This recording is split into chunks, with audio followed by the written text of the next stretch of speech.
Physical geography कर रहे थे हम, ठीक है। आज का जो टॉपिक है वो है परिहिमानी स्थल रूप यानी पेरीग्लेशियल लैंडफॉर्म्स, पेरीग्लेशियल लैंडफॉर्म्स। तो बाकी तो हमने कर लिया, ग्लेशियर वाले और भी कर लिए हमने, लेकिन उसका थोड़ा कुछ पार्ट बचा हुआ, उसको आज पूरा कर लेते हैं। और मैंने बताया आपको कि चाहे हमने नदी के स्थल रूप पढ़े हों, चाहे हमने अंडरग्राउंड वाटर के स्थल रूप पढ़े हों, चाहे हम ग्लेशियर के पढ़ रहे हैं, सागर के पढ़ रहे हैं या पवन द्वारा निर्मित पढ़ रहे हैं, अपरदनात्मक और निक्षेपात्मक, ये सब पीसीएस में उनमें से एक क्वेश्चन बनना है 16 नंबर का। कितने का? 16 नंबर का। तो ये 5-6 चीजों को आपने बहुत ढंग से पढ़ना है, लिखना है, चित्र बनाने हैं। क्या करने हैं? प्री के हिसाब से मत पढ़िए, मेंस के हिसाब से तैयारी कीजिए। इतना समझ में आ गया? दूसरी चीज, जब आप इस तरह की प्रिपरेशन करते हैं ना, तो सबसे पहले किसी भी जंग को, किसी भी युद्ध को रणभूमि से पहले यहां पर जीता जाता है। कहा? मस्तिष्क में। कहां पर? कुछ लोग मैं देखता हूं कि तैयारी से पहले ही हार जाते हैं मस्तिष्क में। तो ऐसे लोग कभी भी क्या नहीं कर पाते? क्रैक नहीं कर पाते। सबसे पहले पहला काम जो आपका होता है वो होता है प्री से पहले मेंस का सिलेबस रीड करना। क्या करना? प्री से पहले मेंस का सिलेबस रीड करना। कहीं ऐसा ना हो, पहले ये देखना कि भाई पता लगा हमने प्री निकाल दिया, मेंस में निकाल पाएंगे? नहीं निकाल पाएंगे। तो प्री और मेंस को साथ लेके चलना है। तो मेंस का सिलेबस रीड कर लीजिए और वो मैच करेगा, कुछ कुछ आपका प्री से भी करेगा काफी हद तक। तो जिन जिन चीजों को जो मैच कर रहा होगा उन पर अंडरलाइन कर दीजिए कि इसको तो ढंग से पढ़ना है। कारण यह है कि तो प्री में भी काम आ रहा है, मेंस में भी काम आ रहा है। और वहीं पर तय कर लेना है। क्या कर लेना है? वहीं पे तय कर लेना है कि इस युद्ध को हम जीतेंगे और हम जीत रहे हैं। इस भाव से अगर पढ़ोगे तो पेपर निकलेगा। अगर इस भाव से पढ़ोगे कि होता तो है नहीं, पर चलो फिर भी टाइम पास के लिए क्या करते हैं, कोचिंग ज्वाइन कर लेते हैं, तो तब नहीं होने वाला। वर्षों बैठ जाओ, कुछ नहीं होने वाला। समझ में आया? हर पेपर जो आप देते हो सबसे पहले आपके पास उसका सिलेबस होना चाहिए। क्या होना चाहिए? और वो सिलेबस होना ही नहीं चाहिए, आपके यहाँ पर होना चाहिए, दिमाग में याद होना चाहिए कि ये भाई क्वेश्चन पूछे जाते हैं। और पुराने जो पेपर हैं आपके वो सॉल्व करने हैं। माना आप आरओ का देने जा रहे हो, माना उत्तराखंड का देने जा रहे हो आरओ का, तो आज तक जितने आरओ हुए आपके वो सब देखने हैं। शुरू वाले तो बहुत ही आसान थे, फिर धीरे धीरे आप देखते हैं उनका लेवल बढ़ा, फिर और बढ़ा। तो अब ये मान के चलना कि इस बार जो पेपर आएगा उसका लेवल ठीक ठाक होगा। क्या होगा? पहले के पेपरों की अपेक्षा ज्यादा अच्छा होगा और मैं जीत लूंगा या जीत लूंगी इस युद्ध को। युद्ध ही तो है ना? तब जाके पेपर निकलेगा भाई। ठीक? तो किसी भी युद्ध को रणभूमि से पहले मस्तिष्क में जीता जाता है। पहले अपने मस्तिष्क में जीतिए किसी युद्ध को। समझ में आ गया? चलिए जी, अब पढ़ते हैं। परिहिमानी का शाब्दिक अर्थ हिमानी के आसपास, अराउंड द आइस होता है। वर्तमान समय में परिहिमानी शब्द का प्रयोग विस्तृत रूप में किया जाता है, जिसका तात्पर्य उस मंडल से होता है जो भूत या वर्तमान हिमानी के चारों तरफ समीपी भागों में पाया जाता है। कहां पाया जाता है? फिर दूसरी चीज, कुछ लोग कहते हैं मैं बहुत तेज पढ़ता हूं। मैं तेज नहीं पढ़ता। आपके सोचने समझने की क्षमता क्या कम है? आपकी स्पीड, जो आपका दिमाग समझ नहीं पा रहा है उस चीज को, उसकी स्पीड को बढ़ाना है। क्योंकि अगर हम बहुत धीरे धीरे पढ़ेंगे ना, तो भाई फिर या तो पंचवर्षीय योजना लेके आओ मेरे पास कि जी 5 साल है हमारे पास, क्या है, कोई दिक्कत नहीं है, घर से पूरा सपोर्ट है, अब 5 साल तक कोई कुछ नहीं बोलने वाला हमें, तब तो ठीक है। अब करना भी 1 साल में है, निकालना भी पेपर 1 साल में, 2 साल में है। मतलब 2 साल में फाइनल सिलेक्शन चाहिए, वो भी पहला रैंक चाहिए। क्या चाहिए? 1 साल के अंदर। तो उसके लिए क्या है, तेज पढ़ना पड़ता है। ठीक है? तो मैं तेज पढ़ूंगा, आपने अपने समझ को क्या करना, बढ़ाना है। आगे, परिहिमानी क्षेत्रों में औसत वार्षिक तापमान -15 डिग्री सेंटीग्रेड से 1 डिग्री सेंटीग्रेड, औसत वार्षिक वर्षा 120 से 1400 मिलीमीटर हिम के रूप में, किस रूप में, हिम के रूप में होती है। तेज तूफानी हवा चलती है और बहता जल अधिक सक्रिय नहीं होता है। तो परिहिमानी क्षेत्रों के बारे में बता रहा है क्या क्या होता है। परिहिमानी क्षेत्र स्थायी नहीं होते हैं। वर्तमान समय में भूपटल का लगभग 5वां भाग, 1/5 परिहिमानी पर्यावरण के अंतर्गत है, जिसका अधिकांश भाग उत्तरी गोलार्ध में है। अधिकांश भाग कहाँ है? उत्तरी गोलार्ध में। इनमें से अलास्का एवं कनाडा के टुंड्रा प्रदेश। कौन कौन है परिहिमानी प्रदेश?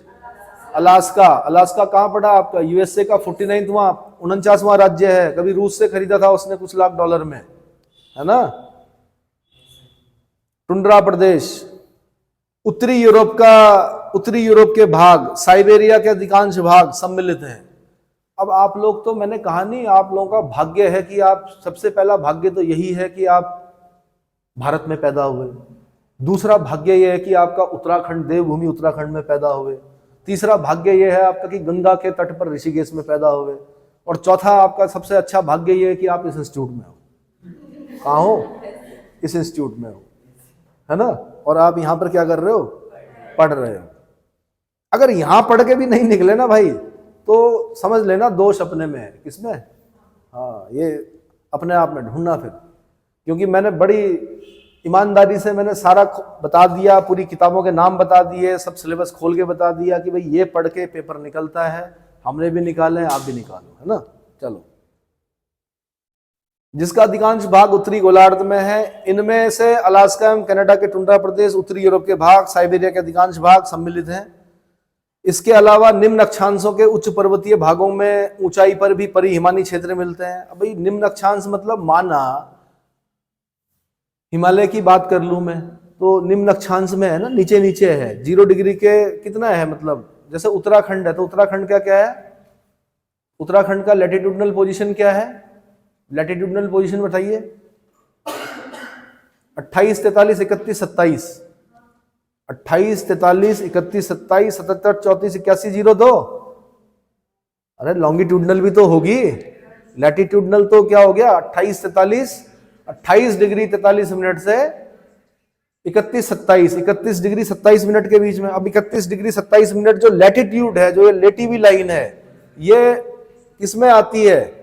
लोअर लैटिट्यूड में आती है। किसमें आती है? निम्न अक्षांश में आती है। उच्च अक्षांश कौन होते हैं? 65, 70, 75, ये उच्च अक्षांश माने जाते हैं। अब हिमालय उत्तराखंड में भी है, नंदा देवी, और नंदा देवी के ऊपर भी तो बर्फ है। परिहिमानी क्षेत्र है कि नहीं है भाई? या तो पृथ्वी पे जो आइस कैप्स हैं ऊपर, और जो ये अलास्का बताया, रूस का साइबेरिया बताया, यूरोप का उत्तरी भाग बताया, नॉर्वे, स्वीडन, फिनलैंड वाला, तो लेकिन लोअर लैटिट्यूड पर भी तो है। लोअर लैटिट्यूड पर भी है ना। कहां पर है? उच्च क्षेत्र जो है, ऊंचाई वाले क्षेत्र।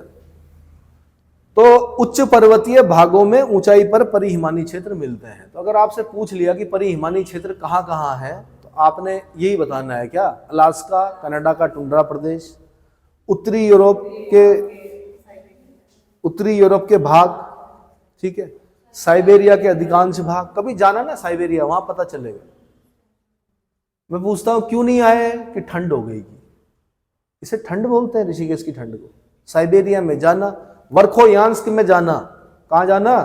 -60 डिग्री, कितना? -50 डिग्री, -60 डिग्री, -45 डिग्री। वहां जब -30 डिग्री होता तब लोग बोलते हो आज बहुत गर्म है। -20 डिग्री गर्म हो गया भैया आज।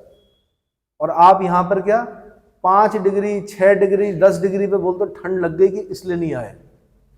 इसका मतलब आप ठंड से परिचित नहीं हो। या फिर आप जाओ वहां सबसे ऊंचा बैटलफील्ड सियाचिन ग्लेशियर में जाओ, नुब्रा घाटी से होते हुए जाओ, तब पता चलेगा ठंड क्या होती है। समझ में आया? I was complain that I had no shoes until I saw a man who had no feet. मुझे शिकायत थी मेरे पास जूते नहीं है। मेरी शिकायत तब दूर हुई जब मैंने ऐसा आदमी देखा जिसके पैर ही नहीं थे। शिकायत खत्म, है ना। जूते ही तो नहीं है, पैर तो है ना, बस खत्म। तो उच्च पर्वतीय भागों में ऊंचाई पर भी परिहिमानी क्षेत्र मिलते हैं। परिहिमानी क्षेत्र के 2 प्रमुख संघटक होते हैं। परमाफ्रॉस्ट, ये बड़ी इंपॉर्टेंट चीज है। दूसरा सक्रिय सतह, एक्टिव लेयर। परमाफ्रॉस्ट दरअसल क्या होता है? परमाफ्रॉस्ट एक ऐसी जमीन होगी जो सख्त लगेगी आपको। आप चलोगे, गाड़ी चला रहे, जाड़ों में, सब बढ़िया। और फिर सूर्य उत्तरायण हुआ, ट्रॉपिक ऑफ कैंसर पर चमका, तो फिर ऊपर भी गर्मी बढ़ी साइबेरिया के मैदानों में। और वहीं से आप गाड़ी ले जा रहे थे और वहां क्या कीचड़ ही कीचड़। क्यों कीचड़? क्योंकि जमीन के मिट्टी के कणों के बीच में भी तो पानी है। जब टेम्परेचर माइनस में था तो वो बर्फ था, वो बिल्कुल जो सतह थी वो कैसी थी? सख्त थी। लेकिन अब क्या हो गया? धूप की कुछ किरणें पड़ने लग गई तो वो क्या हो गया? वो ढीली हो गई। आपने रेल बिछाई थी, ट्रेन पटरी बिछाई थी, अब उसमें ट्रेन नहीं चल सकती भाई, क्योंकि दलदल हो गया नीचे। क्या हो गया? दलदल हो गया, परमाफ्रॉस्ट। दूसरा क्या हो गया? सक्रिय सतह। वह क्षेत्र जिसका तापमान वर्षों तक हिमांक के नीचे रहता है तथा एक निश्चित गहराई तक 300 से 600 मीटर, वह भाग हिमानीकृत फ्रोजन अवस्था में रहता है, परमाफ्रॉस्ट कहलाता है। आधा किलोमीटर से ज्यादा, कितना तक क्या है, जमा हुआ है, ठीक है, परमाफ्रॉस्ट कहलाता है। कनाडा एवं अलास्का के धरातलीय क्षेत्र के 50% एवं रूस के 47% क्षेत्र पर परमाफ्रॉस्ट का विस्तार है। रूस बहुत बड़ा देश है, लेकिन मैंने कहा उसके 50%, रूस के 47% क्षेत्र पर क्या है, परमाफ्रॉस्ट का विस्तार है। क्या ऐसे क्षेत्रों में योजनाएं ले जाई जा सकती हैं? ट्रांस साइबेरियन रेलवे भी नीचे नीचे ले गया हो, कहां ले गया, ऊपर क्यों नहीं ले गया हो? ऊपर से भी तो जा सकती है ट्रांस साइबेरियन रेलवे। परमाफ्रॉस्ट की प्रॉब्लम है, बर्फ है, वहां लोग ऐसे थोड़े जाते हैं नानी के यहाँ की, जैसे हम लोग जाते हैं, हम चले गए नानी के यहाँ जा रहे हैं। गरीबों के फार्म हाउस होते हैं, सॉरी अमीरों के फार्म हाउस होते हैं, गरीबों का नानी का घर होता है। छुट्टियों में कहाँ जाते हैं, नानी के घर, है ना। तो वहां ऐसे जाते हैं कि जब कार में निकलते हैं तो एक तो हीटर होंगे, फ्यूल एक्स्ट्रा लेके चलते हैं, फूड वगैरह सब लेके चलते हैं। कब कहां पर फंस जाएं कुछ पता नहीं होता। हो सकता है एक एक हफ्ते तक बर्फबारी में फंसे रहें, हो सकता है दलदल में फंस जाएं। वैसे तो सड़कें बनी हैं, सब कुछ है, लेकिन मैंने कहा फिर भी वहां पर क्या होता है, प्रॉब्लम होती है। जैसे आप लोग जाते हैं ना, यहाँ से केदारनाथ जाना है जी, गए, फिर अगले दिन एक दिन चढ़े, तीसरे दिन वापस, वहां नहीं है ऐसा। तो इसीलिए बोल रहा हूँ आप भाग्यशाली, देवभूमि उत्तराखंड। चलो जी आगे। परमाफ्रॉस्ट के ऊपर एक सतह जिसमें मौसम के साथ तापमान में परिवर्तन, ग्रीष्म काल में होने से दिन में हिमीकृत फ्रोजन ऊपरी सतह पिघलने लगती है तथा रात में पुनः जमने लगती है, अथवा दिन रात पिघली अवस्था में और शरद काल के आगमन पर पुनः जमने लगती है, सक्रिय सतह कहलाती है, एक्टिव लेयर। यही वो लेयर है जहां पर पहले बर्फ रहेगी, बाद में पता चला बाद में फिर घास भी होती है बड़ी अच्छी, रेनडियर्स भी चढ़ते हैं यहाँ पर, क्या होते हैं। ध्यातव्य है कि परिहिमानी क्षेत्र में अपक्षय यानी वेदरिंग का महत्व सर्वाधिक है। इसके अलावा मृदा सर्पण यानी सेलिफ्लक्शन, तुषार यानी उत्क्षेपण, इन शब्दों को, तुषार उत्क्षेपण यानी फ्रॉस्ट हैविंग एंड एवं निवेशन आदि प्रक्रम भी पाए जाते हैं।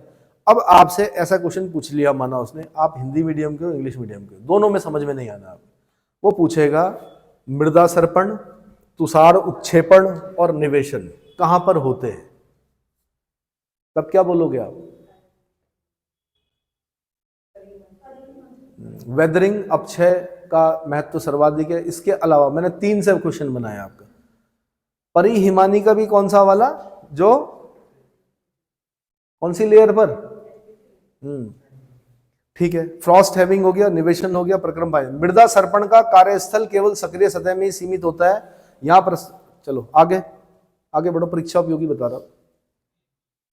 गिरिका, हमॉक्स, ये कभी शायद यूपीएससी का क्वेश्चन रहा है। हमॉक्स क्या होता है? सतह के ऊपर उठी गांठ, टीला के रूप में होती है, गिरिका बोलते हैं इसको। क्या बोलते हैं? गिरिका। दूसरा है पल्सा।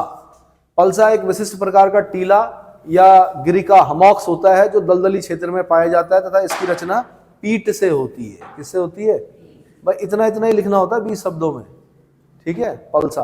पिंगो, पिंगो एक एस्किमो शब्द है जिसका प्रयोग बिखरी हुई गुंबदाकार छोटी छोटी पहाड़ियों तथा टीलों के लिए किया गया है। अलास्का, कनाडा, ग्रीनलैंड, साइबेरिया के आर्कटिक प्रदेशों में पिंगो बहुत संख्या में पाए जाते हैं। अपना मोबाइल उठाइए, पिंगो देखिए, ढूंढिए पिंगो कैसा होता है, ठीक है। अगला है थर्मोकास्ट। सबको देखिए, जो जो हेडिंग थे उन सबको चित्र में देखिए, तब समझ में आएगा आपके। थर्मोकास्ट, लेकिन देखने से नंबर नहीं मिलेगा भाई, लिखने से नंबर मिलेगा, पहले बता दूं।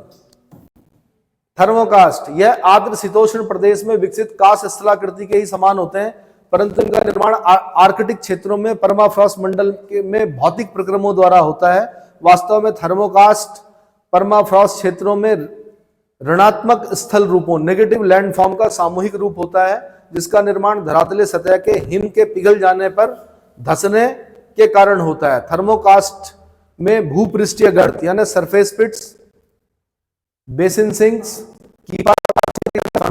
सिंक गर्त यानी सिंक होल्स, कोटर यानी हॉलोज, बीहड़ यानी रिवाइंस, शुष्क घाटी यानी ड्राई वैलीज, कंदरा यानी केव्स, थर्मोकास्ट झील, थॉलेक्स आदि स्थल रूप उल्लेखनीय है। जैसे हमने चूने के क्षेत्र में पढ़ा था ना कास्ट लैंडफॉर्म्स, क्या पढ़े थे?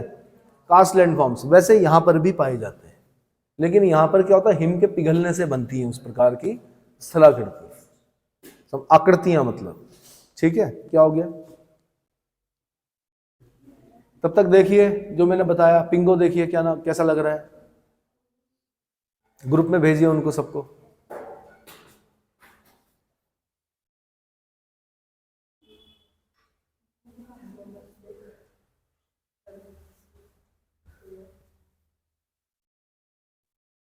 जा लीजिए आप, आपका अगर प्रैक्टिकल है तो आप जा लो।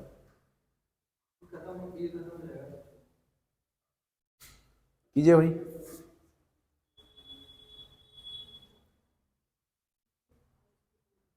ठीक है, कहां तक पहुंचे थे हम?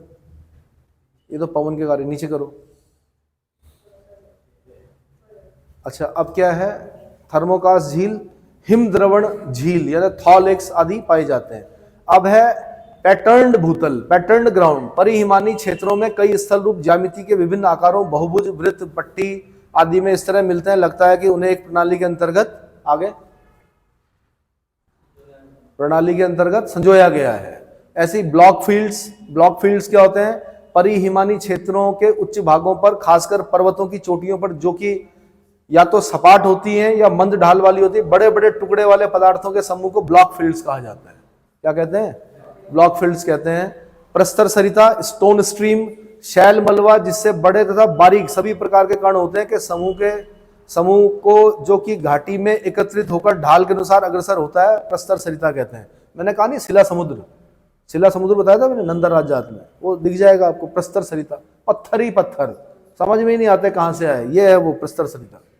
तो क्या हुआ, एक बड़ा क्वेश्चन आएगा, इसको पहले याद करने में दिक्कत होगी, धीरे धीरे आप याद करते रहोगे तो आपका ये लगभग 16 नंबर का क्वेश्चन क्या होता है, तैयार हो जाता है। क्या होता है? 16 नंबर मिलते हैं इतना लिखने में, जितना मैंने अभी बोला है। क्लियर हो गया? कितना टाइम हुआ? अब मैं पवन के कार्य बता रहा हूं भाई, चलिए। द विंड वर्क, पवन के कार्य। सबसे पहले ये बॉक्स दिखाइए मुझे, बॉक्स बॉक्स बॉक्स बॉक्स दिखाओ भाई। पवन द्वारा निर्मित भू आकृतियां कौन कौन सी होती हैं? तो सबसे पहले आपने बोलना है कि पवन क्या क्या आकृतियों का निर्माण करती है। पहले तो क्रियाएं क्या क्या करती है। अपघर्षण यानी एबरेशन, इसकी डेफिनेशन में बता चुका हूं। सन्निकर्षण यानी एट्रिशन, और तीसरा अपवाहन, उठाकर एक जगह से दूसरी जगह ले जाना। ठीक है, अब ये क्या क्या बनाएगी, इसको इंग्लिश और हिंदी दोनों में याद करना है आपने। एक तो बनाएगी वातगर्त, अपरदनात्मक स्थल रूप, इरोजनल लैंड फॉर्म में क्या होगा, क्वेश्चन कैसे आएगा, प्री का यहीं से कवर हो जाएगा आपका। वो पूछेगा इंसेलबर्ग किस प्रकार का स्थल रूप है, आपने बोलना पवन द्वारा अपरदनात्मक स्थल रूप है। क्या है? इतना ही बोलना है, बस बोलना भी नहीं है, लिखा होगा, गोला लगाना है। क्या करना है? इंसेलबर्ग क्या है? पवन का अपरदनात्मक स्थल रूप है। पूछेगा मशरूम रॉक, गारा भी बोलते हैं इसको, क्या बोलते हैं? गारा, किस प्रकार का स्थल रूप है, आपने बोलना पवन का अपरदनात्मक स्थल रूप है। फिर पूछेगा डिमाइसेल्स, ये इंग्लिश में भी वही है, हिंदी में भी यही है, इसको गारा बोलते हैं, मशरूम रॉक को। ठीक है, और इसको छत्रक शिला भी बोलते हैं हिंदी में। क्या बोलते हैं? छत्र जैसी शिला होगी। ठीक है, जुगेन पवन का अपरदनात्मक। तब तक यहां से पूछ लेगा बरखान क्या है, तो फिर आपने बोलना बरखान क्या है? पवन का निक्षेपात्मक स्थल रूप है। अब आपने क्या करना है, जितने ये दिख रहे हैं मोबाइल पे जाइए, मैं लेक्चर को कंटिन्यू करूं या आप भेज रहे हो लगातार? कंटिन्यू करूं मैं लेक्चर को, आप लगातार भेजिए। इंसेलबर्ग कैसे होते हैं, मशरूम रॉक कैसी होती है, और एक एक नहीं 4-4 5-5 चित्र भेजिए, मैं इसमें दिखाऊंगा आपको। डिमाइसेल्स कैसे होते हैं, जुगेन कैसे होते हैं, यार्डंग कैसे होते हैं, ड्राई कंटर कैसे होते हैं, जालीदार। पहले रट लो इनको, पहले क्या करना है, याद कर लो। 4 वातगर्त, इंसेलबर्ग, मशरूम रॉक, डिमाइसेल्स। वातगर्त, इंसेलबर्ग, मशरूम रॉक, डिमाइसेल्स। अपरदनात्मक स्थल रूप किसका? पवन का। पवन का अपरदनात्मक स्थल रूप वातगर्त, इंसेलबर्ग, मशरूम रॉक, डिमाइसेल्स। फिर जुगेन, यार्डंग, ड्राई कंटर, जालीदार शिला। लेटिस, लेटिस बोलते हैं इसको, जालीदार शिला जो है। ठीक है, जुगेन, यार्डंग, ड्राई कंटर, जालीदार शिला। फिर आपने निक्षेपात्मक यानी डिपोजिशनल लैंडफॉर्म याद करने हैं। मैंने कहा इतने में से 1 नंबर मिलता है, 1 नंबर। कितना? लेकिन इसके बीच में से पूछेगा, वो क्या करेगा, एक बीच में से पूछेगा। हो सकता है वो बालसन से पूछ ले, बोलेगा बालसन किस प्रकार की स्थलाकृति है, आपने बोलना है पवन की निक्षेपात्मक डिपोजिशनल लैंडफॉर्म है। बस इतने में काम हो जाता है। या उल्टा पूछेगा कि पवन की निक्षेपात्मक स्थल रूप कौन सा है? 3 यहां से देगा, इंसेलबर्ग, मशरूमबर्ग, डिमॉइसल्स, बालसन। आंसर बालसन। इंसेलबर्ग, मशरूमबर्ग, डिमॉइसल्स, बालू का स्तूप। Answer sand dunes. बालू का स्तूप को क्या बोलते हैं? Sand dunes. बड़े बड़े होते हैं बालू का स्तूप। आज यहाँ है, पता चला उड़ के फिर दूसरी जगह चले गए, कल को वहां है। इसमें भी जैसे आप स्कीइंग करते हो ना बर्फ में, वैसे इन पे भी होता है। लकड़ी का फट्टा होता है, पैर पे फंसाते हैं, वो ऊपर से नीचे। महंगी महंगी कारें जो सेक हैं वो इन्हीं पर तो जाते हैं खेल खेलने, अपने चढ़ते हैं ऊपर पूरी रफ्तार के साथ। देखे हैं गेम ऐसे? सेखों के तो गेम भी अलग है, खेल। पैसा आने से क्या होता है? बुद्धि भ्रष्ट हो जाती है। क्या होता है? महंगी महंगी कारें, 10-10 करोड़ 2-2 करोड़ की कारें रेत में क्या कर रहे होते हैं? बर्बाद कर रहे होते हैं। पर चलो उनको उसी में मजा आता है। और हम क्या करते हैं? 1 साल तक कपड़ा ही मारते हैं। किस पर? नई गाड़ी पर। चलाते भी नहीं उसे ढंग से, धोते रहते हैं उसको, है ना? तो और मेंस में क्वेश्चन आएगा तो तब आपने क्या करना? लिखना है इसके बारे में। क्या करना है? पहले तो 3 क्रियाएं याद करनी है, अपघर्षण, सन्निकर्षण, अपवाहन। फिर ये वाली लिस्ट याद करनी है, फिर ये लिस्ट याद करनी है। 1 नंबर तैयार हो गया आपका। 1 नंबर क्या हो गया? तो प्रभु अब मुझे ऊपर से दिखाओ ताकि मैं मेंस में बताऊं कैसे लिखते हैं, कहां से लिखते हैं। तो जहां से मैं बोलूंगा यहां से लिखते हैं तो वहां से लिखना, क्योंकि 250 शब्दों में लिखना होता है। तो पवन के कार्य मुख्यतः अर्ध शुष्क यानी 10 से 20 इंच वार्षिक वर्षा जहां होती है, तथा शुष्क 10 इंच से कम मरुस्थलीय क्षेत्रों में अधिक देखने को मिलते हैं। यहां आर्द्रता तथा वनस्पति के अभाव में मिट्टी के कण ढीले रहते हैं।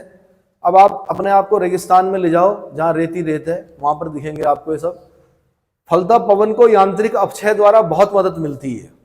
ऊंचाई पर पवन द्वारा कटाव कम और धरातल के निकट अधिक होता है।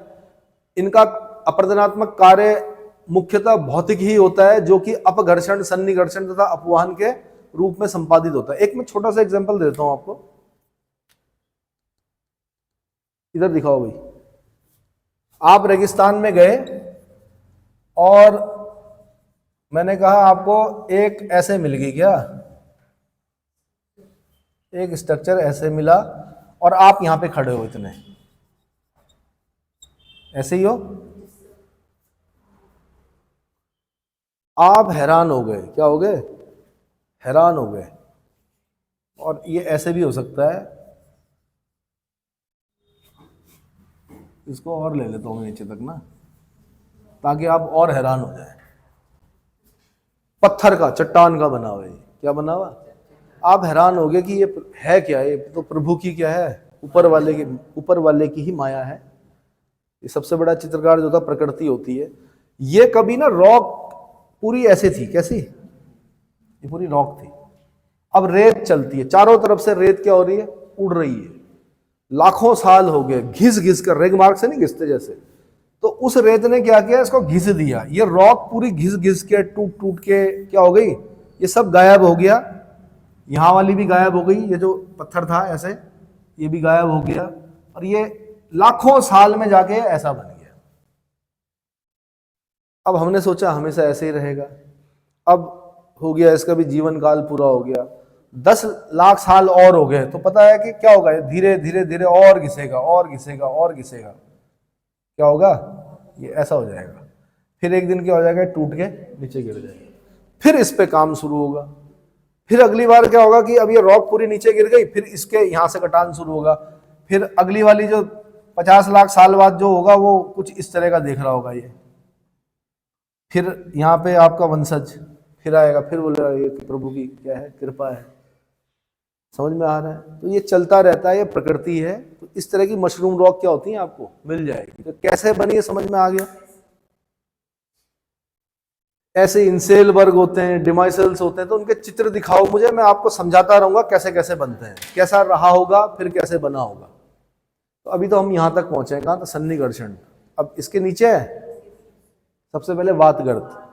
मरुभूमि में पवन के सतत प्रहार से जहां तहां गड्ढे बन जाते हैं, वातगर्त, इन्हें तस्त्रीनुमा गड्ढे कहा जाता है। तस्त्रीनुमा मतलब तस्त्री समझते हो, प्लेट नुमा गड्ढे बन जाते हैं। इनमें जल भर जाने से झीलें बन जाती है। संयुक्त राज्य अमेरिका के अरकानसास राज्य तथा मिस्र के पश्चिमवर्ती मरुस्थल में ऐसे अनेक गड्ढे पाए जाते हैं, यथा मिस्र का कतारा गर्त 420 फुट 42 मंजिल जितनी होती है ना, हम 10 फुट की मंजिल में है, हम इस समय 20 फुट ऊपर है, ऊपर जाओगे 30 फुट, 42 फुट गहरा, 42 मंजिल नीचे, 42 मंजिल का मकान बन सकता है, 420 फुट गहरी। ऐसे यूएसए में बफेलो वालोस, वहां पे भी एक खड्डा है ऐसे तस्त्रीनुमा, तथा मंगोलिया का पोंग कियांग इत्यादि। इन तीनों को, कतारा गर्त को मोबाइल पे डालिए, उठाइए मोबाइल, वाली के मोबाइल है उसका यूज करो भाई, फेसबुक व्हाट्सएप सब अब खत्म, कतारा गर्त डालो और उसको देखो। कतारा गर्त, मिस्र, इजिप्ट, मिस्र बोलते हैं किसको? इजिप्ट को। अफ्रीका का एक देश है जिसकी कैपिटल कहां है? इजिप्ट की राजधानी कहां है? काहिरा, हिंदी में बोलते हैं काहिरा, इंग्लिश में बोलते हैं Cairo. Situated on the bank of which river?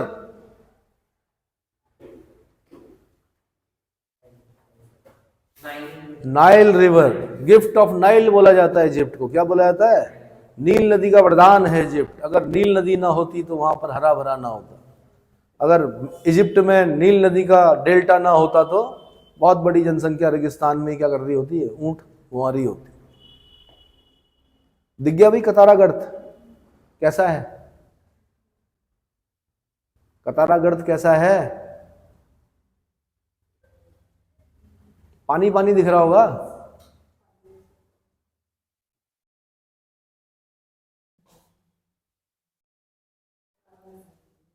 मिला?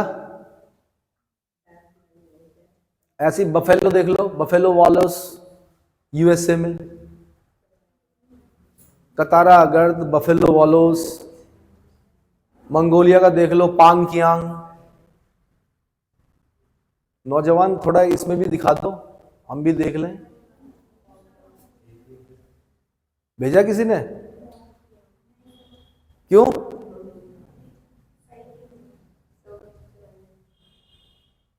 ये तो वो है, ये है गर्त है वैसे।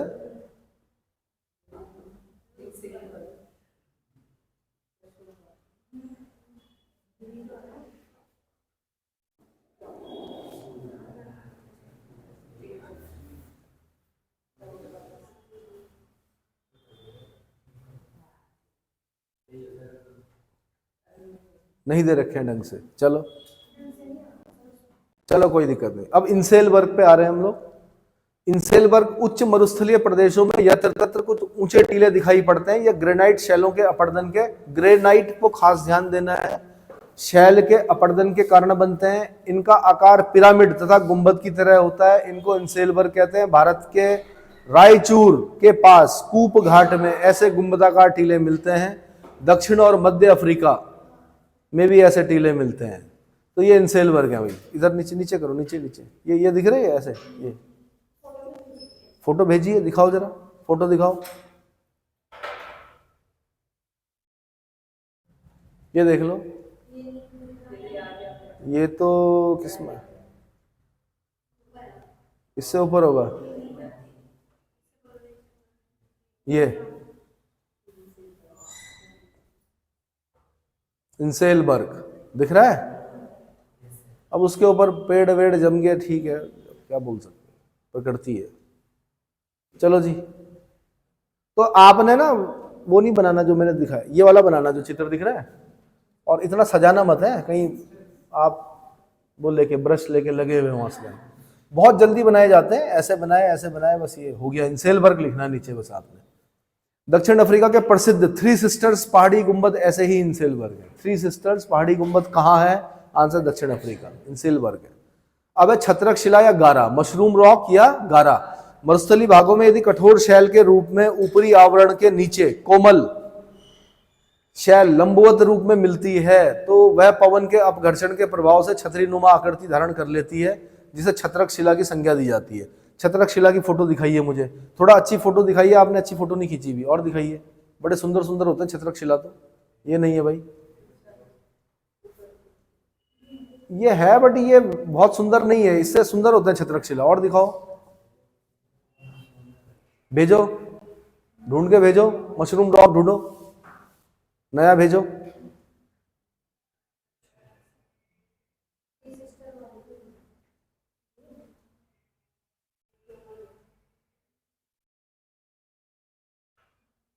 देखो ना, रेत ने घिस घिस के कैसा कर दिया उसे।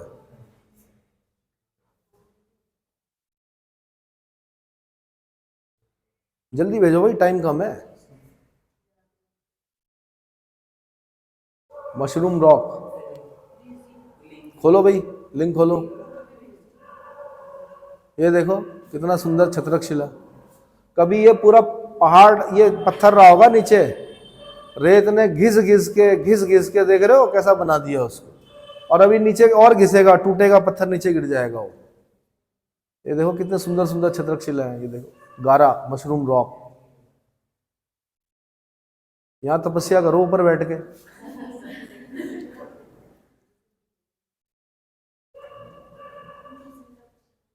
चलो जी वापस आ जाओ।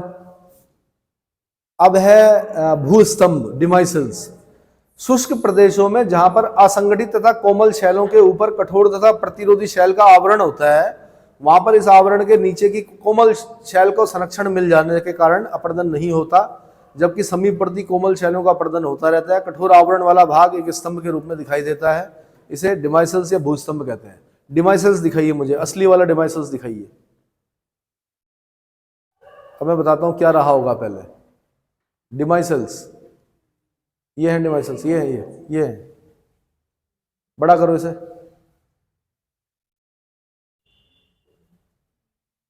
बस बस बस इतना ही करो। देखो ये पूरी जमीन ना एक जैसी रही होगी पहले, कभी क्या रही होगी, और ये बड़े बड़े पत्थर थे, क्या थे, पत्थर थे। तो जब अपर्दन हुआ ना, तो बाकी अगल बगल तो सारा उड़ गया, यहां तक पहुंच गए, कहां तक, नीचे तक। लेकिन उन पत्थरों के नीचे संरक्षण मिल गया, किसको, इस वाले लेयर को, ये दिख रहा है। तो ये क्या होता है, भूस्तंभ कहलाते हैं। क्या कहलाते हैं, डिमाइसल्स बोल रहे हैं, भूस्तंभ। तो ये इस तरह की आकृतियां दिखेंगी। अब अगर एक आम आदमी देखेगा तो फिर बोलेगा ये प्रभु की कृपा है, प्रभु की ही कृपा है, भूगोल भी प्रभु की कृपा है।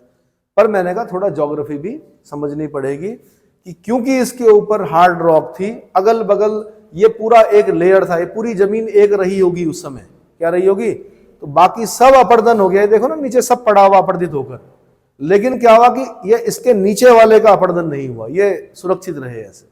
इन्हीं को बोलते हैं भूस्तंभ या डिमाइसल्स। क्या बोलते हैं, भूस्तंभ या। तो फिर तपस्या,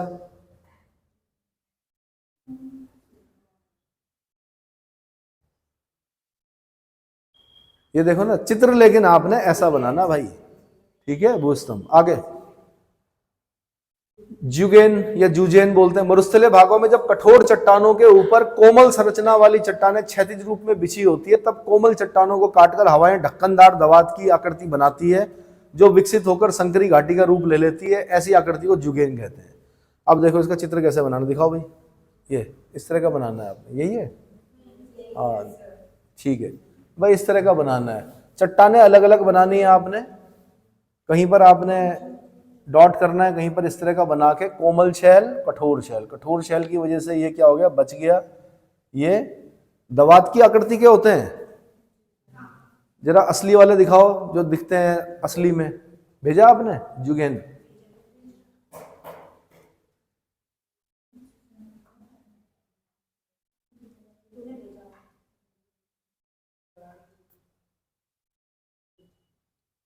कृतिका आप भेजो, आप सही भेज रहे हो।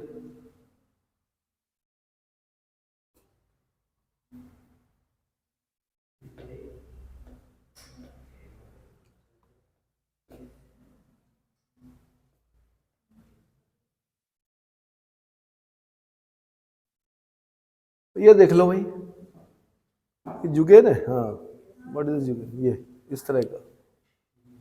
ये कभी जमीन यहाँ ऊपर तक थी भाई पहले, हैं ये सब अपरदित हो रखा है, ये दिख रहा है, ये लेयर्स दिख रही हैं, सब हवा ने क्या कर रखा है, काट रखा है, ऐसे काटती है हवा। चलो जी अब आगे आ जाओ फिर दोबारा। अब है यारडंग। यारडंग की रचना जुगेन के विपरीत आगे होती है जब कोमल और कठोर चट्टानों की परतें पवन प्रवाह की दिशा में लंबवत, अब यहां पर क्या, वहां क्षैतिज पढ़ा था हमने, क्षैतिज मतलब हॉरिजॉन्टल, यहां पर क्या वर्टिकल, ये मेन कीवर्ड है। होती है तो कठोर चट्टानों की अपेक्षा कोमल चट्टानें अधिक अपरदित होने लगती हैं और वहां गहरी और लंबी नालियां निर्मित हो जाती हैं जिन्हें यारडंग कहते हैं। दिखाओ भाई यारडंग, ये यारडंग है। इसके असली चित्र दिखाइए मुझे, यारडंग कैसा दिखता है। नंबर लेकिन इन पे मिलेंगे हैं इसमें, पक्का? हाँ ये इसने फोटो ना अकेले की ले ली, सिंगल नहीं होता, मैं अकेले खिंचवाऊंगा फोटो। दरअसल फोटो लेनी थी यहाँ की, यहाँ पे ज्यादा अच्छा क्लियर होता है यार्डंग। कहाँ पर? ओ उधर। तो दिख रहे हैं आपको यार्डंग कैसे होते हैं? ठीक है, चलो जी आगे। फिर है ड्राई कांटर। फिर क्या है? 3 फलक वाले बोल्डर की को ड्राई कांटर कहते हैं। पथरीले मरुस्थल में सतह पर खड़े शिलाखंडों पर पवन द्वारा कई दिशाओं से होने वाले अपरदन से ऐसी आकृति निर्मित होती है। जरा ड्राई कांटर दिखा दो एक असली वाला।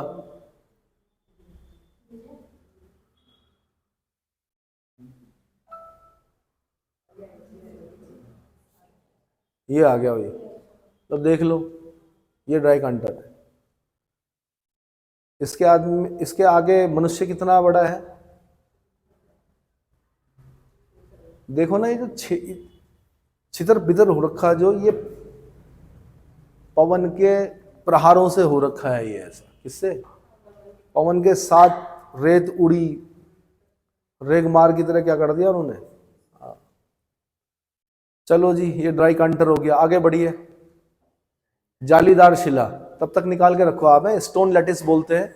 मरुस्थलीय भागों में जब सशक्त पवन के सामने ऐसी शिलाएं पड़ जाती हैं जिनके विभिन्न भागों में कठोरता की पर्याप्त भिन्नता होती है, तो पवन रेत कणों की सहायता से अपघर्षण द्वारा शैल के कोमल भागों को अपरदित कर जाली का निर्माण करती है, जिसे जालक शैल कहते हैं। जालक शैल निकालिए भाई, भेजिए जरा असली वाला जालक शैल दिखाइए। भेज दिया अभी, दिखाइए। ये देखो, ये दिख रहा है, मतलब है पत्थर पर जाली बन गई उसमें। अब इतनी सुंदर जाली नहीं बनेगी, पर इसको जालीदार शिला बोल रहे हैं। क्या बोल रहे हैं? कहीं आप अपने घर वाली जाली समझ रहे हो लोहे की, वैसे नहीं, तो जालीदार शिला है। किसने किया ये? ना कोमल चट्टाने तो घिस गई, ये हार्ड वाली नहीं घिसी, तो ये क्या हो गया? जालीदार शिला बन गई। अब घर से कहीं फोटो काट के मत ले जाना कि मैं उसमें क्या करूंगा, W लिखा हुआ आएगा पेपर में, ठीक है? अनुचित साधनों का प्रयोग करते हुए पकड़े गए, वहां खुद बनाना पड़ता है हाथ से। चलो उसके बाद क्या? बालू का स्तूप, सैंड ड्यून्स। पवन द्वारा रेत एवं बालू के निक्षेप से निर्मित स्तूपों को बालू का स्तूप कहा जाता है। यह स्थलाकृत शुष्क एवं अर्ध शुष्क रेगिस्तानों, सागर तटीय भागों तथा अन्य स्थानों पर जहां की रेत अधिक मात्रा में सुलभ हो बनते हैं। जरा बालू का स्तूप दिखाइए भाई मुझे, सैंड ड्यून्स। ये डिपोजिशन से बनते हैं ना, डिपोजिशन लैंडफॉर्म है ना ये देखो, आनंद आता है इनमें। ये कारवां चल रहा है क्या? ये क्या चल रहा है? ये ढंग का सैंड ड्यून नहीं दिखाया आपने, वैसे दूसरा दिखाओ। ये भी सैंड ड्यून है, ठीक है, एक और दिखाओ,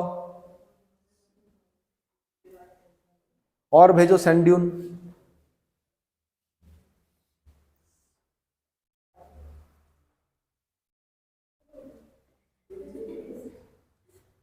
नहीं है, नहीं मिला, भेजो भेजो भेजो, जल्दी करो। हाँ ये है सैंड ड्यून्स बढ़िया वाले। तो इस पे चढ़ते हैं और फिर यहाँ से वो करते हैं, क्या बोलते हैं, फट्टा लगाया पैर पे और गेम होते हैं, यहाँ पे फिसलते हैं। इधर भी फिसल सकते हैं। और जो वो सेग है ना, वो इन पे गाड़ियाँ चढ़ाते हैं। मैंने कहा नहीं, करोड़ करोड़ रुपए की गाड़ियाँ। यहाँ हम मारुति पे ही क्या कर रहे हैं, कपड़ा मार रहे हैं कई सालों से। चलो तो आपके लिए ये नई चीजें होंगी। आप पहाड़ के लोग हो, तो पहाड़ से पहाड़ पे जाओगे घूमने तो मजा नहीं आएगा। आप ये देखोगे तो आपके लिए एक नई क्या मिलेगी, दुनिया मिलेगी। ये बरखान अर्धचंद्राकार आकृति वाले बालू का टीला जो पवनाभिमुखी दिशा में दो सिंगाकार नुकीली आकृति बनाता है, बरखान कहलाता है। ये बड़ा सुंदर होता है भाई, ऐसे में होगा, ये दिख रहा है, ये ऐसे इस तरह से ये दो कोने निकले हुए होंगे, इधर का ढाल तेज होगा, इधर का ढाल मंद होगा। जो आपने दिखाया वो वही था, बरखानी था वो। दिखा दो, एक और दिखा दो, बरखान। ये बरखानी है वैसे, ये दिख रहा है, ये ऐसे करके अर्धचंद्राकार। एक सिंगल दिखा दो मुझे अगर कहीं बरखान दिख रहा है तो। ये है बरखान, ये दिख रहा है, दो ये निकली हुई हैं और ये ऐसे यहाँ अवतल होगा, यहाँ ऐसे स्लोप कैसा होगा, डाउन, मतलब कम होगा, मंद स्लोप। फील कर पा रहे हो प्रकृति को? वही तो है ज्योग्राफी, क्या है, भूआकृतियों के बारे में बता रहा है। आगे बढ़ो। कई जगह पाए जाते हैं बरखान, आप अगर यहाँ भी जाओगे अपने डेजर्ट में, वहां भी दिख जाएगा। जब बरखान समूह में होते हैं तो रेगिस्तान पार करना कठिन होता है। ऐसी परिस्थिति में बरखान की दो श्रेणियों के मध्य स्थित रेत मुक्त कॉरिडोर, जैसे पहाड़ों में हम क्या ढूंढते हैं, पास, दर्रे ढूंढते हैं ना, वैसे यहां पर भी रेत मुक्त कॉरिडोर या गासी द्वारा रास्ता बनाया जाता है। कौन चढ़ रहा, ऊंट को लेके ऊपर और फिर नीचे। तो दो बरखानों के बीच में जगह जहां खाली होगी वहीं से कारवां गुजरता है ऊंट का और ऊंट वालों का, जो ऊंट लेके जाते हैं, तो उसको बोलते हैं रेत मुक्त कॉरिडोर या गासी द्वारा रास्ता बनाया जाता है। इस गासी को कारवां मार्ग भी कहते हैं। क्या कहते हैं? कारवां मार्ग। अगला है बालसन, प्लेया, बजादा और पेडमेंट। रेगिस्तानी भागों में आगे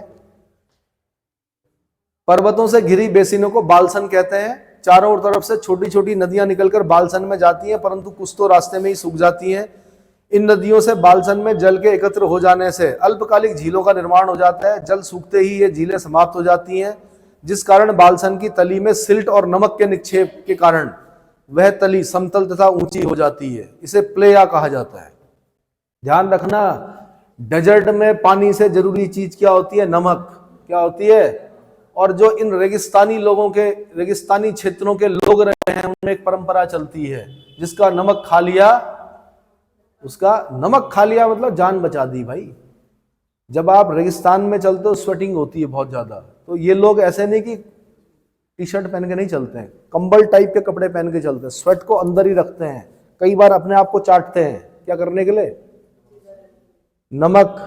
क्या करने के लिए? फिर दोबारे लेने के लिए, सॉरी, ठीक है, नमक फिर दोबारा क्या करने के लिए? तो नमक को अंदर ही रखते हैं। अगर सॉल्ट कम हो गया बॉडी में तो समझ लो जो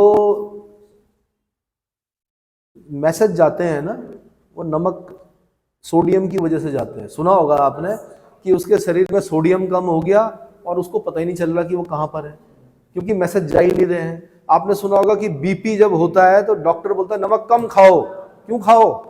नमक कम खाने से बीपी थोड़ा खत्म होता है। नमक कम खाने से बीपी के जो इफेक्ट होते हैं वो नहीं, मतलब मैसेज नहीं पहुंचता है कि भाई हो क्या रहा है, घबराहट, बेचैनी, गुस्सा, वो चीजें नहीं होती नमक कम खाने से। समझ में आ गया? बाकी डॉक्टर साहब से पूछना, वो ज्यादा अच्छा बताएंगे। मतलब जितना मेरा मस्तिष्क है मैं उस हिसाब से बता रहा हूं कि सोडियम जो है वो मैसेज को क्या करता है। प्लेया तथा पर्वतीय अग्रभाग के मध्य मंद ढाल वाले मैदान होते हैं। इन मैदानों का निचला भाग जो कि प्लेया में से मिलता है बजादा कहलाता है। ये सब लिखना है आपने और कम करके लिखना है, ताकि 250 शब्दों में। और जो क्वेश्चन आएगा ना आपके, या तो आपसे निक्षेपात्मक पूछेगा या आपसे डिपोजिशनल पूछेगा, तो दो अलग अलग क्वेश्चन बना के पढ़ने हैं आपने। क्या करने हैं? दो क्वेश्चन बनाने इसी में से। इसने तो एक साथ लिखा हुआ, अपर्दनात्मक का अलग लिखना, निक्षेपात्मक का अलग लिखना, उसके चित्र अलग बनाना, इसके चित्र अलग बनाना। 250 शब्द से ज्यादा नहीं होना चाहिए, पर आप अपने नोट्स 300 शब्दों में लिख सकते हो। वहां जाते जाते अपने आप 200 मतलब 225 250 अपने आप हो जाएंगे। क्लियर हो गया? पर्वतीय अग्रभाग तथा बजादा के मध्य अपरदित शैल सतह वाले सामान्य ढाल वाले भाग को पेडिमेंट कहा जाता है। क्या कहा जाता है? अगला लोएस, मैंने बताया था चाइना में मंगोलिया की सबसे बारीक कण जो है, रेत के कणों को उड़ाकर चाइना के कई लाख वर्ग किलोमीटर में बिछा दी गई है, उन्हीं को लोएस के मैदान बोलते हैं। तो लोएस क्या, मरुस्थलीय क्षेत्र के बाहर पवन द्वारा उड़ाकर लाए गए महीन कणों से वृहद जमाओं से लोएस कहा जाता है। इसमें शस्त्रों का अभाव होता है। चीन का लोएस्ट मैदान मरुस्थलीय है एवं उत्तरी यूरोप का लोएस्ट मैदान हिमनदीय है। कहीं कहीं पर लोएस्ट हिमनदीय होते हैं, कहीं कहीं पर पवन द्वारा होते हैं। ठीक है, ये चित्र बनाना आपने, प्लेया, बजादा, यही मिलता है नमक, क्योंकि नदियां, छोटी मोटी नदियां, बारिश जब होगी कभी एक जगह पे इकट्ठा हो जाएगा पानी, एक छोटी झील बनेगी, बाद में क्या हो जाएगा, वो सूख जाएगी, दरारें पड़ेंगी, फिर उस मिट्टी वाला नमक का ही व्यापार करते थे अरब के लोग पहले। वो तो ऊपर वाले ने तेल निकाल दिया उनकी जमीन से, तब जाके क्या हो गए, काफी दबदबा रहा इन लोगों का, क्या रहा, लेकिन अब इनकी समझ में आ गया है। ये रहा प्लाया, देखो कभी पानी रहा होगा ना वहां पर, कभी पानी रहा होगा, अब नमक है। अब इनकी समझ में आ गया तेल का भी भाई जाने वाला है। मैंने बता दिया आपको, भविष्य का ईंधन जो हाइड्रोजन है। अभी बैटरी चल रही है, लिथियम बैटरी चल रही है, फिर कोई और बैटरी आएगी, फिर भविष्य में हम हाइड्रोजन से ही आपकी स्कूटियां चलनी है, गाड़ियां चलनी है। ठीक है, तो सोच लो आप, ये लोएस के मैदान है भाई, शुक्र है यहाँ पैदा नहीं हुए। ओहो, हाँ, चाइना का लोएस का मैदान, यहाँ पैदा होते तो तब गाना गाते आप, ना नदियां, ना पहाड़, ना पेड़, ना झाड़, हमारो प्यारो लोएस मैदान, है ना। चलो भाई, खत्म, चलो।